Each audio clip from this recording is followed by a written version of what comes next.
And man, I just want to say again, Ted, thanks for agreeing to do this very special podcast interview. These podcasts are very different because they're a lot more intimate as opposed to the ones that I normally just do on the show, where Oh, I'm okay. allowed to actually just, kind of sort of go in deeper and we can talk about things that you can't really talk about on air. But again, man, I appreciate your time. Sure. The first thing I want to ask, man, about the movie Finding Happiness. The title is very, very catchy and it's very, very important. What kind of sort of inspired you to do this project?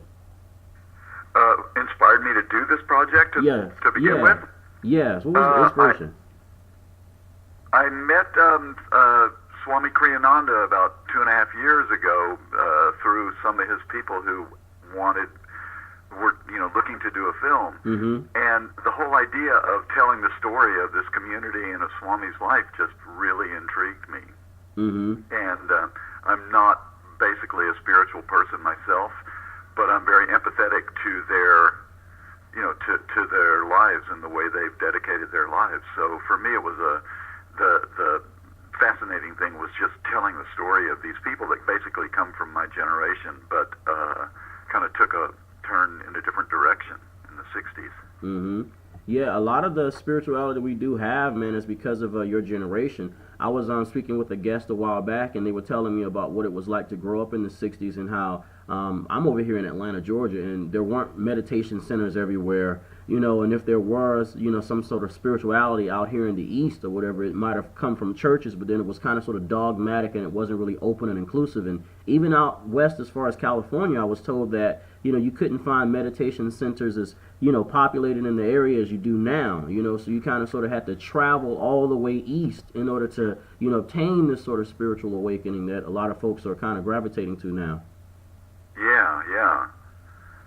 But Yeah, in the 60s, it just kind of came naturally. I think, people took LSD and suddenly saw the kind of flip side of reality or something, and hmm made people very curious about consciousness and about what the world really is. hmm And the movie's title again. I mean, if folks haven't seen it, I mean, the title makes you want to see it because it's like the movie is universal. It's like that whole idea about finding happiness. All of us are trying to find it, and whether it's through conspicuous consumption, people are trying to buy their way to happiness or trying to use sexual gratification in order to get there. It's like we all are chasing, in a sense, this idea of significance and trying to find that fulfillment. And I love how the movie starts off. There's a really, really, first of all, you have an awesome cast. I mean, two of my Yeah, favorite we do, actors, yeah. from Jag and then from Law and Order. You have them in there. But there's an awesome line in the movie where in the beginning I can't remember the main character's name, but he tells Juliet that if you spend your whole life digging in dirt, you'll think the whole world is dirty.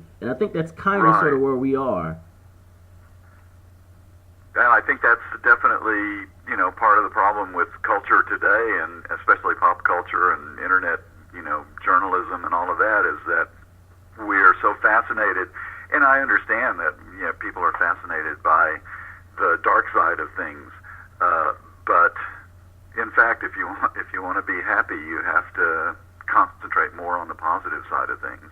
You do, and this movie is like it reminds all of us to kind of sort of get back with that enchantment with life. Thomas More wrote a book called "Getting Back in Touch" or "Getting Re-Enchanted with Life," and it's like if you lose that sense of happiness or that sense of enchantment or wonderness, so to speak, it's like life isn't worth living. You get up on Monday morning, you hate your Mondays. You got the job or whatever it is you have to do in front of you, and life becomes sort of bland. Hmm. Yeah, yeah. I mean, we really struggled to find the right title for the movie, and it started out being kind of the story of a community and like a self-portrait of their community, Nanda Village. But in the end, one of Swami Kriyananda's big lines is really, everybody is looking for happiness, and so we went, okay, looking for happiness, searching for happiness, and then we realized finding happiness is sort of the goal and the final conclusion of that search for happiness. So it just struck us, and we went, wow, that's a great title. Let's hope we can use it. hmm Just from your point of view and based on your research and you being a part of that generation and then your experience through this project, what is sort of happiness? What is it? How is it defined throughout the course of the movie? Because of course, you always have the people on the other side who, whenever you talk like this, they think it's all airy fairy, and it's not. When you look at the suicide rate in America, when you look at there are all these heart attacks that are happening on Mondays as opposed to any other day on the week, and you look at all of the stuff that's going on in culture. This stuff is very real and it's very relevant. Yeah, what is happiness? That's a really interesting question. I mean, I'm lucky I'm married to a woman who's very, very happy and very positive in her outlook on things. And it's sort of taught me over time that, the more you just, be thankful for what you have and not wishing for what you don't have.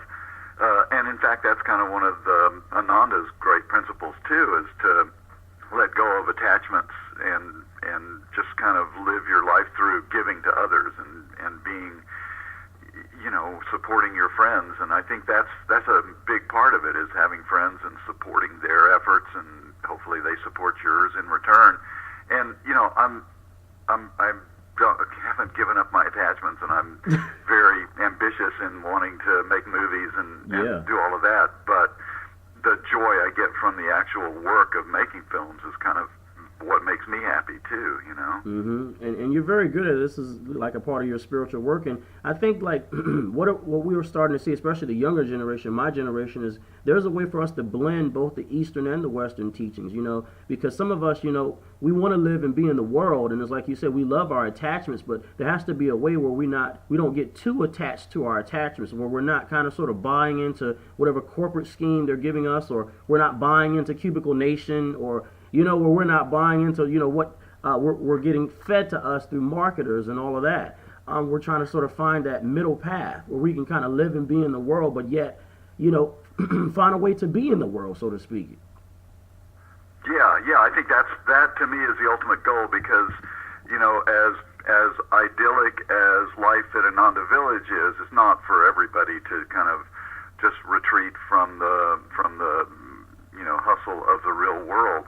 And so if you can find a way to make your own little retreat in your house or in your mind or in the middle of your work day, I think you can achieve the same kind of tranquility and happiness that they've achieved through kind of like moving away from society. Mm-hmm. And in fact, they move away from society, and yet then they there are doctors there, and there are nurses, and the healthcare workers, and there are people that actually work within society too, and I think that's an important thing.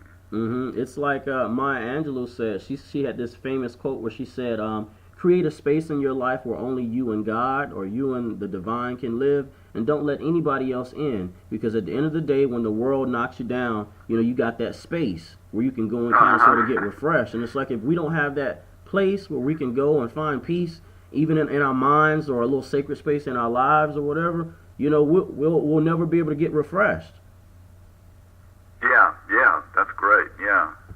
And there's another powerful theme that's mentioned right there in the beginning of the movie. The idea of simple living but high thinking that's practiced over there at Kriyananda. But before I get into that, tell us a bit about J. Donald Walters' Kriyananda. Like, for those that haven't had the chance to meet him or hear about him, I mean, although his work is extensive, for those that haven't had the chance to meet him, tell us what you experienced when you first encountered that group.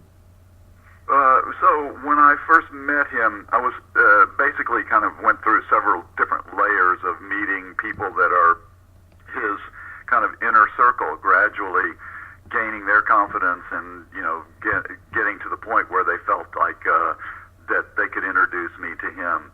And I had done a lot of research about him in advance of meeting him to kind of read his life story. And he was basically a man who, throughout his childhood was searching for something that he wasn't getting from church and wasn't getting from his social interactions and his friendships. And when he read Paramahansa Yogananda's book, Autobiography of a Yogi, he realized that's what he was missing, that here was this Eastern knowledge that he was hungering after. So he came to Los Angeles in 1947 or something, and became a disciple of Yogananda's, and kind of rose up in in the Self-Realization Fellowship, and eventually kind of parted ways with them and became a yoga teacher on his own, and kept, because he was a disciple of Yogananda, he kept spreading Yogananda's teachings, even sometimes to the angering the SRF.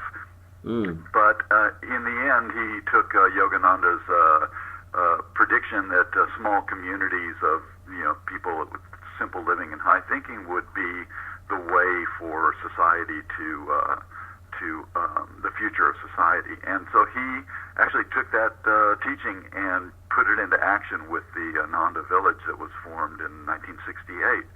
So when I first met him, I knew all of this about him, but I was, like I say, I'm basically kind of an outsider to that world. But for me, that was kind of what made me able to tell their story in a way that somebody inside their world wouldn't be able to, because I could kind of filter it and make it more, find the elements in their story that would appeal to a broader audience, because they wanted to make a movie that wouldn't just appeal to the already converted, but to people outside, Mm-hmm. So when I first met him, I didn't quite know what to expect. Basically, the story of Juliet in our movie is kind of the story of my own, small steps toward opening my mind to them, And but when I met him, he was such a charming and well-read and kind of well-rounded Renaissance man that it was just fascinating for me, And we would meet for an hour every week and just kind of talk about a broad range of subjects, just as we, for probably 6 months or so, as we kind of came to a meeting of the minds as to what the movie was supposed to be about and what it wanted to say and what were the main things that he was trying to convey. And I would come away from those meetings every time like feeling very energized, and I was like, what is this? Why do I feel so excited when I leave him? And I still can't answer that, whether it was truly his energy or whether it was just a creative process. But it was really an interesting, fun time for me. And I love that. I mean, that creative process, it's enlivening. People talk about enlightenment. It's really enlivening. It gives you, in a sense, juice for living. And it's like all of us have that in a day where it's like people are talking about unemployment and underemployment, which sometimes is worse because you feel like you can't use your gifts and talents that you trained for. Finding that in whatever field you can makes you want to go back out into life. Yeah. In fact, that's really true, and it's really true these days that people are so underutilized or having a hard time kind of doing what it is that they love, And in my theory, it's when you do what you love and you can gradually start making money at the things that you love the most, that's kind of the goal in life, And I feel bad because I've been through periods of that too, where there's just no work and you don't know if you're ever going to work again, and you've got this skill and this craft that you've kind of developed over time and no way to utilize it, but you just have to utilize it, for your own projects then, Yeah, and I'm glad you said that because that is so true. What's your advice to young aspiring filmmakers out there? Not just filmmakers, but just those that are in their field, regardless of what their field is, and it's not making them any money, and they are kind of sort of stuck in an underemployment situation. My advice is always, doesn't matter about money when you're talking about art. What matters is doing the work and practicing your craft. And if you, especially for young filmmakers, young writers, artists, anything like that, what's important is to just keep doing it, whether you get your friends together and make short films or paintings in your garage or whatever. You do that and keep practicing your craft and getting better and trying to get those things out before the public, and eventually the dream is that somebody will recognize your talent, and sometime you'll have a story to tell that will capture people's imagination, and that craft will turn into a money-making proposition. Yeah, I love that because I mean you can see the talent all in your film. A recent interview I had with another film director from Hollywood by the name of Phil Cook. He's sort of like a pastor. He has a PhD in I think religion, and then he's also a filmmaker. I said, which when I met him, it was an interesting combination. So when I meet guys sort of like you guys, it's really you guys are like different. You're working with in the system, like in the movie Matrix, where Neo kind of sort of woke up within the Matrix. You guys are working within the system as opposed to, just kind of sort of retreating away from it. What's that process Right. like, making movies and projects that kind of sort of have this overall message that kind of impacts us in a positive way? Yeah, I mean, I've made a lot of different kinds of films and vampire movies and children's movies, and so for me, I was a little bit of an odd choice to direct this film. But in the last 10 years or so, I've spent a lot of my time producing and directing and writing like these short documentaries for Disney DVDs. When you get the bonus materials for the DVDs and making of kind of the classic animated films. And so I had kind of honed a skill for telling the story of great men and great artists, Walt Disney and the people that worked for him. And so that was kind of and in fact, Walt Disney was one of Swami Kriyananda's favorite filmmakers, or was his favorite filmmaker. So we kind of hit it off on that level too.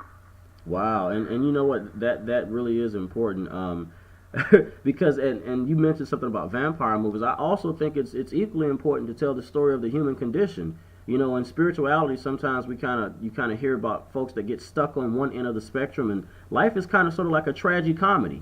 You have to tell the whole story in order to really connect with people, especially people that won't necessarily buy into what you're saying, because it's not their experience. Yeah, I mean, it's definitely, all stories are kind of the conflict between good and evil. And so whether that evil is within us or, outside of us or, these fictional creatures, it's all storytelling, and hopefully it all has something to speak to the human condition. What do you hope for your viewers to draw away from this film? What I would hope that people would draw from this film is that it would challenge their perceptions of life or the way that they live their life, that it would cause them to think about small ways that they could change their lives, anywhere from small ways to large ways. I mean, there's going to be two kinds of people that I would hope would watch this film, and one would be the people that are already kind of spiritually seeking, and those people will gain a lot from this film in terms of thinking about community or perhaps even going toward the Ananda path. But for other people, and the other people are kind of the ones that I was most concerned with, because we want this film to reach a broader audience and to speak to a broader audience. And so for those people, I would hope that they would come away with their perceptions challenged, their small ideas of how they could live their lives better, and perhaps even the thought that meditation or some sort of yoga could actually benefit them in small or large ways. One final question I've been wanting to ask a filmmaker or someone in that position for a minute now. There was a recent article that came out about Oprah's ratings for the OWN network, and how her ratings kind of sort of took a plunge because she was focusing too much on positive material with her powerful interviews of all these spiritual teachers, but yet her ratings were taking a dive, and it wasn't until she brought on Tyler Perry to do some revamping with a lot of the other shows that are on the network now that her ratings kind of sort of took off and kind of started soaring again, and she was able to pay back some of the debt to the investors that invested in the actual network itself. How do you find balance in your work? How do I say that again? I'm sorry. How do you find balance in your work, that balance between doing what you love and giving people what they want? Because I think all of us are kind of sort of in that juxtaposition, regardless of where we are in life, where it's like we're trying to be true to ourselves, but yet we feel there's a demand on us that's pulling us away from what we feel ourselves really are, so to speak. I think that storytelling in particular is an emotional process. And for me, the universal thing that kind of would make something, even a story like this that's not a mainstream story, is to somehow get into people's emotions and appeal to their emotions. And that's, for me, that's the whole thing. Visual storytelling, movies, is all about getting to people's emotions. And so if you can do that, then you're being true and honest to the story that you're telling, and you are giving your audience something that will kind of touch them or move them in a way. So for me, that's the answer. And Ted, how can we get a hold of this film? Right now, you can check the FindingHappinessMovie.com website. We just finished the film not that long ago, and they're seeking a distributor for it right now. So on our website, I think you'll find the future announcements about where and how. Beautiful. We look forward to seeing it all over the place on Netflix and all those wonderful Yeah, hopefully you'll get it. Yeah, it'll be on demand at some point, like by early next year, I'm sure. Beautiful. Well, Ted, Nicolaou, thank you so much, man. It's been a pleasure speaking with you, and I duly appreciate your time. You too, Jesse. Thanks so much, man. Spread the word. Thanks, I will. Take care.